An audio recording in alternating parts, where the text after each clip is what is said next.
Hey guys, Jeremy here, and today we're going to be taking a look at this 2500 watt uninterruptible inverter for your sump pump. Now, I picked this up because we just had some rain. I installed a new sump pump. I hooked it up to a power station, and that power station eventually went into standby. And so my sump pump didn't kick on when it was supposed to, flooded my basement. It was a complete nightmare.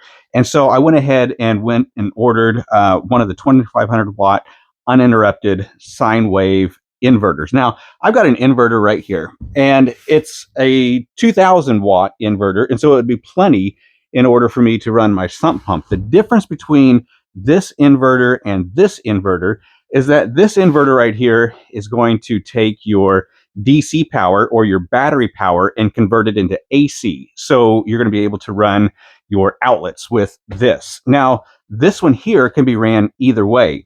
That's important to me because what we're going to do is run it from AC, and then we're going to convert it to DC. And what this is going to do is it's going to run primarily off of electric 110. And then when power goes out, it will automatically switch over to 12 volt DC.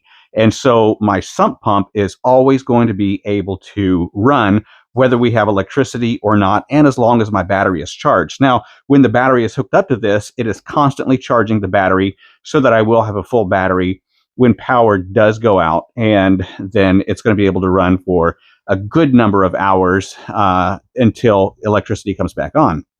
Now, this does have your AC in, and then it's got 3 AC out. So we are going to be running some extra things other than the sump pump from this inverter. And then we are also going to be connecting the remote control, and the remote control has a digital display, which is going to show how many watts are coming in, how much is going out, how much is being used. Going to get all of that on that display right here. So what I want to do is get a few things hooked up right here in the garage. Then we're going to go down to the sump pump, and we're going to get it hooked up there and show you how all that works. And so first thing I want to do is we're just going to go ahead and plug in the AC just so that's out of the way. Then we're going to take our 4 gauge wires. Now we're going to connect it right here on the back side of the inverter, and then we're going to connect it to the battery itself. This is going to be your plug for the remote.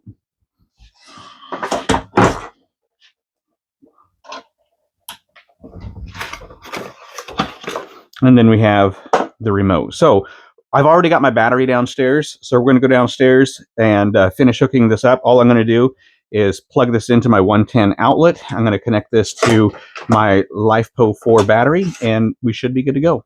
Okay, so we've got our battery connected to our inverter. We've got our remote control connected to our inverter. And now we are going to plug the inverter into a power source. So right here's a power button on the remote control. This is the settings button. So what we're seeing here is the battery is currently being charged at 13.5 volts. We've got 120 volts AC in and nothing going out right now. So we'll continue to charge the battery with the electric right there.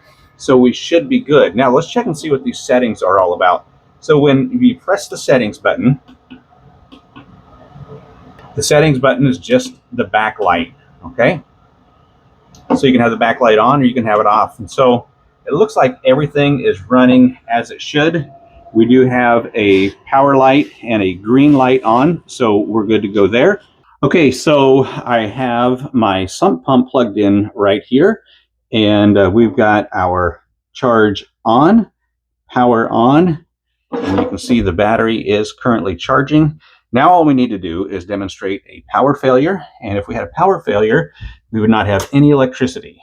Now when that goes out, it automatically switches over to the battery, and so the battery capacity is full right now, 13.3 volts.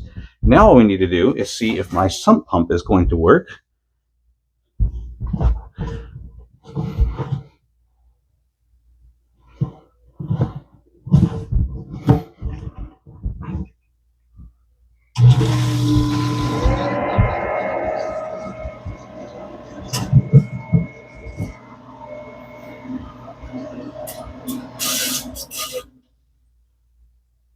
So you can see that it switched over to the battery, and it showed the wattage out, and then it also showed the drop in the volts in the battery, but then it went right back up to 13.2.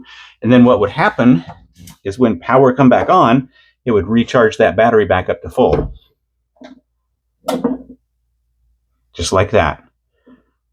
So if you've got a sump pump, you need a backup. You need a system that's going to kick on just in case your power goes out. And this right here, 2500 watt uninterruptible power source is definitely the way to go.